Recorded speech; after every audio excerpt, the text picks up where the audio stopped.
Praise Lord. പ്രിയപ്പെട്ടവരെ, ഈ വീഡിയോയിൽ നമ്മൾ ചിന്തിക്കാൻ പോകുന്ന വിഷയം എന്താണെന്ന് വെച്ചാൽ, ശിഷ്യന്മാർക്ക് ആവശ്യമായിട്ടുള്ള ട്രെയിനിങ് ലഭിച്ചിട്ടില്ല എന്ന് മനസ്സിലാക്കുന്ന യേശുവിനെയാണ് നമ്മൾ ഈ വീഡിയോയിൽ കേൾക്കാൻ പോകുന്നത്.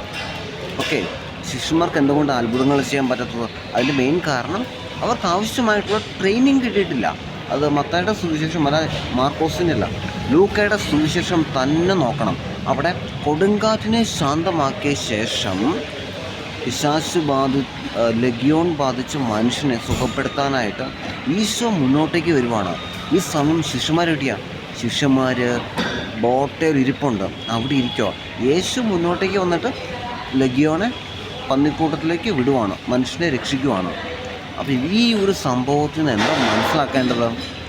ഇവിടെ യേശു മനസ്സിലാക്കുകയാണ്, ശിഷ്യന്മാർക്ക് ക്രിസ്തുവിൻ്റെ നാമം ഉപയോഗിച്ചുകൊണ്ട് ബോട്ടിൽ ഇരുന്നുകൊണ്ട് തന്നെ കൊടുങ്കാറ്റിനെ ശാന്തമാക്കായിരുന്നു.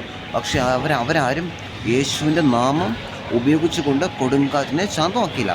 അതുകൊണ്ടാണ് യേശു ചോദിക്കുന്നത്, നിങ്ങളുടെ വിശ്വാസം എവിടെയാണെന്ന്. അപ്പോൾ ശിഷ്യന്മാർ ഡൗട്ട് അടിക്കുക, ഇവനാര്? കാറ്റും കടലും പോലും ഇവനനുസരിക്കുന്നല്ലോ. ആക്ച്വലി ശിഷ്യന്മാരുടെ വിശ്വാസം എന്താ? ഇവൻ അത്ഭുത പ്രവർത്തകനായ ഒരു പ്രവാചകനാണോ എന്നൊക്കെയാണ് വിശ്വാസം. ഇത് കഴിഞ്ഞിട്ട് ജെയറോസിൻ്റെ മകളെ പുനർജീവിപ്പിക്കുന്നു. പിന്നെ അപസ്മാരം ബാധിച്ച ബാലനെ സുഖപ്പെടുത്താനായിട്ട്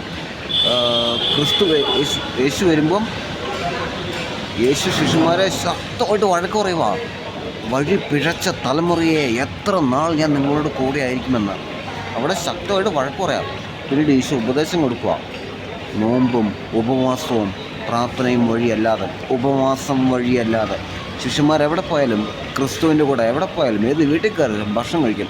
ഇവർ ഉപവസിക്കുന്ന കാര്യത്തിൽ അല്പം പുറകോട്ടായിരുന്നോ എന്ന് നമുക്ക് സംശയിക്കാം, പ്രാർത്ഥനാപൂർവ്വം ചിന്തിക്കാം. ഓക്കെ, അപ്പോൾ ശിഷ്യന്മാർക്ക് ആവശ്യമായിട്ടുള്ള ട്രെയിനിങ് കിട്ടിയിട്ടില്ലായിരുന്നു.